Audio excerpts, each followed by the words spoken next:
Assalamualaikum warahmatullahi wabarakatuh. Perkenalkan, nama saya Aletisha, INPM 230428110004 dengan mata kuliah Kewarganegaraan dengan dosen pengampu Bapak Yudhistira SPD MPD. Baiklah, tujuan saya membuat video ini untuk memenuhi nilai UAS saya.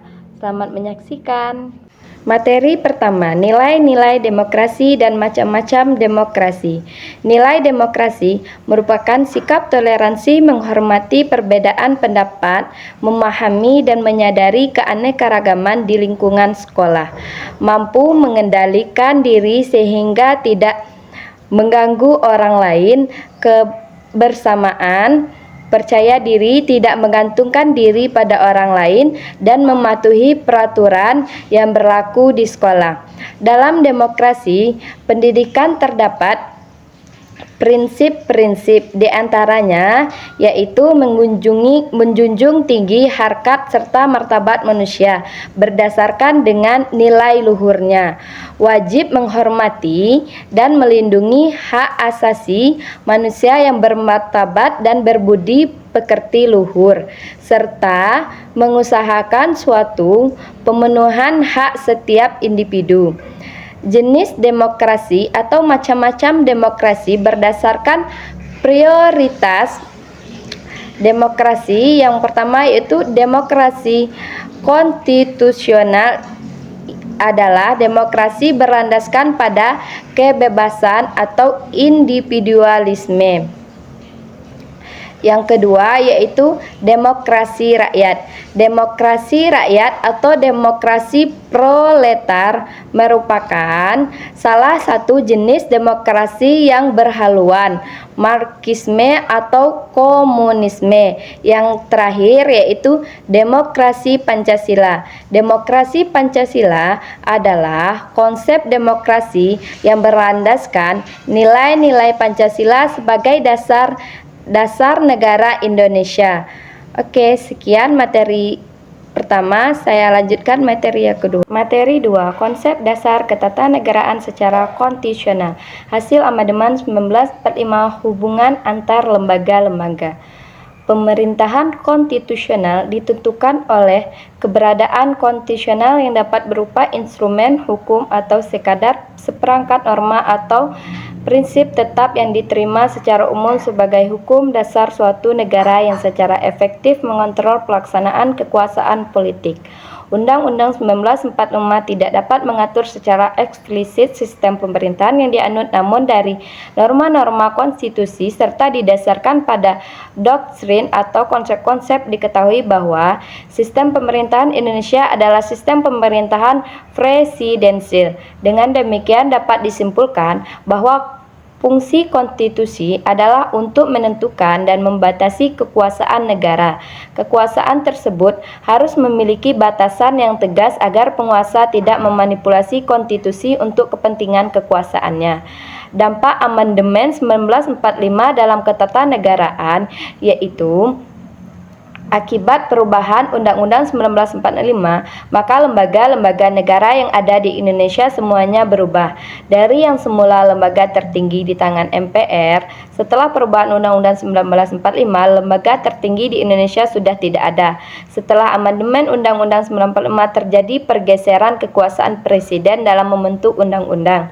Yang diatur dalam pasal 5 berubah menjadi presiden berhak mengajukan rancangan undang-undang dan Dewan Perwakilan Rakyat memegang kekuasaan membentuk undang-undang. Pasal 20, hubungan antar lembaga negara menurut Undang-Undang 1945, hubungan tugas dan wewenang lembaga negara tercantum dalam Undang-Undang Dasar 1945 dan diatur lebih lanjut melalui Undang-Undang atau UU Lembaga Tinggi Negara. Sesudah amandemen adalah Presiden dan Wakil Presiden, Majelis Permusyawaratan atau MPR, Dewan Perwakilan Rakyat atau DPR, Dewan Perwakilan Daerah atau DPD, Mahkamah Agung atau MA, Mahkamah Konstitusi atau MK, Komisi Yudisial, Badan Pemeriksa Keuangan. Dalam dalam melaksanakan tugas pemerintahan antara satu lembaga negara dengan lembaga lainnya saling bekerja sama dan saling mengendalikan satu sama lain sesuai dengan prinsip pengawasan dan keseimbangan atau check and balances. Undang-Undang 1945 telah mengalami 4 kali perubahan atau amandemen dalam kurun waktu 1919 sampai 2002. Perubahan ini secara otomatis juga mempengaruhi hubungan kinerja antar lembaga. Materi 3. Wawasan Nusantara dan implementasi Nusantara. Nusantara merupakan cara pandang terhadap bangsa dengan tujuan menjaga persatuan dan kesatuan yang diwujudkan dengan mengutamakan kepentingan nasional dibandingkan kepentingan pribadi, kelompok ataupun golongan tertentu. Wawasan Nusantara tersendiri digunakan sebagai pedoman, motivasi, dorongan, dan rambu-rambu dalam menentukan kebijakan, keputusan, tindakan dalam penyelenggaraan negara di tingkat pusat dan daerah maupun bagi seluruh rakyat Indonesia dalam kehidupan bermasyarakat, berbangsa, dan bernegara. Tujuannya yaitu wawasan Nusantara untuk mewujudkan nasionalisme yang tinggi di segala aspek kehidupan rakyat yang lebih mengutamakan kepentingan nasional dibandingkan kepentingan individu, kelompok ataupun golongan, suku atau daerah. Kedudukan wawasan Nusantara sendiri berada dalam hierarki paradigma sosial. Fungsi wawasan Nusantara sendiri terbagi lagi ke dalam 4 kategori, yaitu wawasan pertahanan dan keamanan nasional mengarah pada pandangan geopolitik negara Indonesia. Pandangan tersebut mencakup tanah, air, serta segenap wilayah negara Kesatuan Republik Indonesia. Wawasan kewilayahan Indonesia termasuk pemahaman mengenai batas wilayah Indonesia agar terhindar dari potensi sengketa dengan negara lain. Wawasan pembangunan dengan beberapa unsur di dalamnya seperti sosial politik, kesatuan politik, pertahanan, serta keamanan negara, ekonomi dan sosial ekonomi. Konsep ketahanan nasional. Konsep ketahanan sosial yang memegang peranan penting dalam perencanaan pembangunan kewilayahan serta pertahanan keamanan nasional. Implementasi wawasan Nusantara bertujuan untuk menerapkan wawasan Nusantara dalam kehidupan sehari dalam bidang ekonomi. Implementasi wawasan Nusantara akan menciptakan tatanan ekonomi yang benar-benar menjamin pemenuhan dan peningkatan kesejahteraan dan kemakmuran rakyat secara adil dan merata. Bagaimana cara menerapkan wawasan Nusantara dalam kehidupan sehari-hari? Menghargai perbedaan dan keberagaman budaya Indonesia yang dikenal dengan keanekaragaman budayanya yang luar biasa, mengedepankan sikap toleransi, penerapan prinsip gotong royong, memperkuat identitas nasional, pendidikan, dan pemahaman sejarah. Manfaat wawasan Nusantara meliputi yang pertama, wawasan Nusantara dalam kehidupan politik akan menciptakan iklim penyelenggaraan negara yang sehat juga dinamis. Wawasan Nusantara dalam kehidupan ekonomi menciptakan tatanan yang menjamin pemenuhan dan peningkatan kesejahteraan juga kemakmuran rakyat secara adil dan merata. Materi 4. Sumber historis, agama, kultum tentang wawasan Nusantara di urgensi wawasan Nusantara. Dikemukakan dalam Deklarasi Juanda tahun 1957. Melalui deklarasi tersebut, Indonesia menyatakan kepada dunia internasional bahwa teritorial luar Indonesia yang terdiri dari lautan berada pada 12 mil yang dihitung dari garis pantai dari pulau-pulau teritorial Indonesia. Wawasan Nusantara yang merupakan wawasan nasional yang bersumber pada Pancasila dan berdasarkan Undang-Undang 1945 adalah cara pandang dan sikap bangsa Indonesia mengenai diri dan lingkungannya dengan mengutamakan persatuan dan kesatuan bangsa serta kesatuan wilayah dalam penyelenggaraan kehidupan bermasyarakat berbangsa. Wawasan Nusantara dilihat dari segi sejarah, berarti adanya anggapan bahwa Indonesia dapat berbentuk berkat hasil usaha bersama seluruh rakyat Indonesia. Maksudnya adalah seluruh rakyat Indonesia ikut berjuang dalam upaya mencapai kemerdekaan Indonesia. Urgensi wawasan Nusantara. Wawasan Nusantara terdiri dari 2 kata, yaitu wawasan Nusantara dan kata sendiri berasal dari bahasa Jawa. Mawas dan Nusantara merujuk pada negara Indonesia. Jika disatukan, kata wawasan Nusantara berarti berarti cara pandang bangsa Indonesia perihal diri sendiri dan tanah airnya sebagai kepulauan dengan semua aspek kehidupan yang beragam. Wawasan Nusantara bertujuan untuk mengatasi tantangan geografis yang dihadapi Indonesia sebagai negara kepulauan dengan keberagaman budaya di setiap wilayahnya. Hal ini dilakukan dengan menekankan persatuan. Selain itu, wawasan Nusantara berkaitan erat dengan ideologi dasar dan prinsip konstitusional negara dan sejalan dengan Pancasila dan Undang-Undang 1945. Dalam memahami wawasan Nusantara, fungsinya utama adalah sebagai panduan, referensi, dan kerangka kerja bagi bangsa Indonesia dalam mengelola dirinya sendiri. Fungsinya dapat dibagi menjadi 4 area utama. Yang pertama yaitu perspektif pertahanan dan keamanan nasional. Berkaitan dengan pandangan geopolitik, Indonesia melibatkan tanah, air, dan seluruh wilayah Republik Indonesia. Pandangan kewilayahan Indonesia melibatkan pemahaman tentang batas wilayah Indonesia untuk menghindari potensi sengketa dengan negara lain. Perspektif pembangunan melibatkan aspek sosial politik, persatuan politik, pertahanan dan keamanan, ekonomi dan aspek sosial ekonomi. Dalam upaya memahami Indonesia, konsep wawasan Nusantara memiliki peran yang sangat penting. Wawasan Nusantara adalah pandangan yang luas tentang arah dan identitas bangsa Indonesia dan merupakan fondasi untuk memahami keragaman dan persatuan yang menjadi ciri khas Indonesia. Wawasan Nusantara memiliki urgensi sebagai konsepsi dan pandangan kolektif kebangsaan Indonesia karena mengedepankan pemahaman tentang keberagaman, kesatuan, dan potensi yang dimiliki oleh seluruh wilayah Indonesia. Hal ini memperkuat identitas nasional dan semangat persatuan di tengah keberagaman budaya di geografi. Materi 5. Pengertian ketahanan nasional dan tantangan pertahanan nasional. Ketahanan nasional adalah konsepsi pengembangan kekuatan nasional melalui pengaturan dan penyelenggaraan. Hal ini dilakukan agar tercapai kesejahteraan dan keamanan yang seimbang dari seluruh aspek kehidupan secara utuh, menyeluruh, dan terpadu sesuai ideologi bangsa. Secara umum, ketahanan nasional memiliki 4 sifat, diantaranya sifat mandiri, dinamis, wibawa, konsultasi, dan kerjasama. Pertama, ketahanan nasional yang bersifat mandiri mengacu pada kemampuan suatu negara untuk memenuhi kebutuhan dasarnya tanpa tergantung pada pihak eksternal. Kemandirian ini mencakup aspek ekonomi, pertahanan, sumber daya manusia, dan teknologi. Kedua, sifat dinamis dalam ketahanan nasional mencerminkan kemampuan adaptasi suatu negara dan merespon perubahan internal atau eksternal seperti politik, ekonomi, teknologi, dan lingkungan.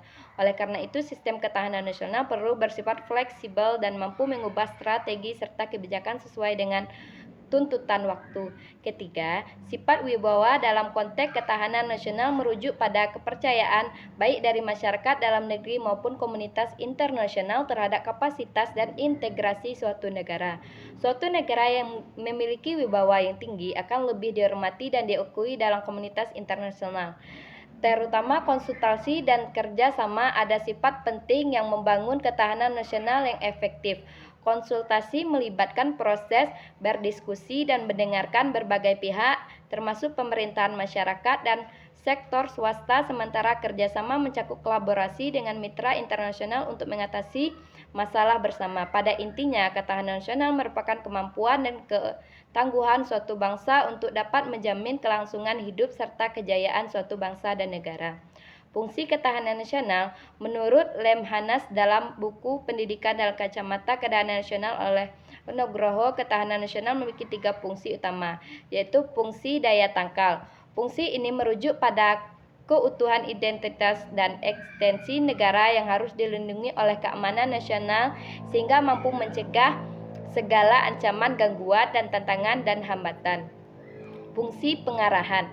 Fungsi ini digunakan dalam rangka memajukan kesejahteraan rakyat Indonesia. Ketahanan nasional akan membantu memfokuskan kekuatan potensi bangsa di bidang ideologi, politik, ekonomi, sosial, budaya, dan pertahanan.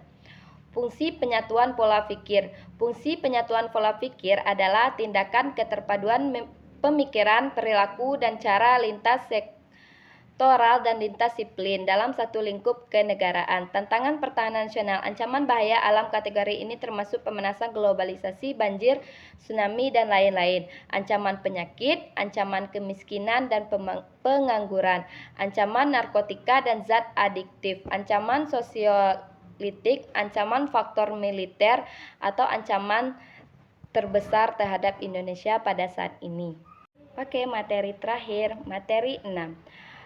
Politik tentang ketahanan nasional, bela negara, dan urgensi tentang ketahanan nasional.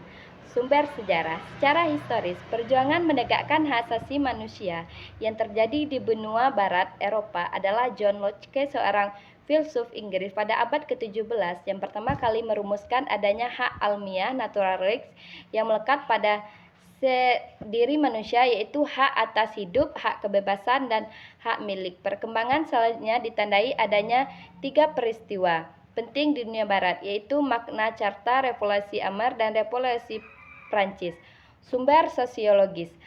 Suatu kenyataan yang memperhatikan bahwa setelah runtuhnya struktur kekuasaan yang dimainkan oleh rezim Orde Baru, ternyata demokrasi yang kita kuasai melainkan oligarki. Sumber terjadinya kebencian dalam masyarakat kita saat ini adalah akibat munculnya kebencian sosial budaya.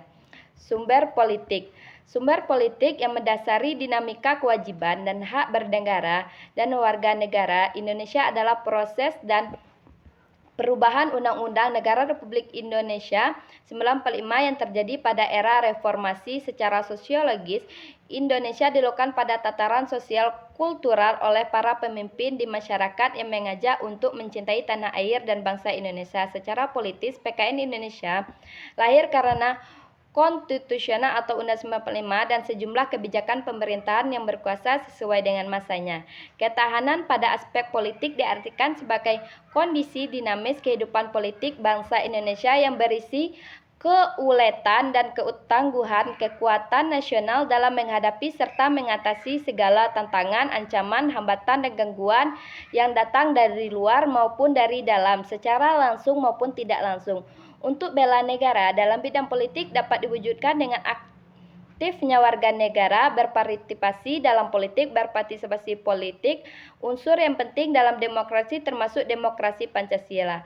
Hal ini disebabkan semua hasil keputusan dari demokrasi adalah berkehendak dan apresiasi dari rakyat. Contoh sikap bela negara dapat diperlihatkan melalui tindakan nyata, yaitu sebagai berikut.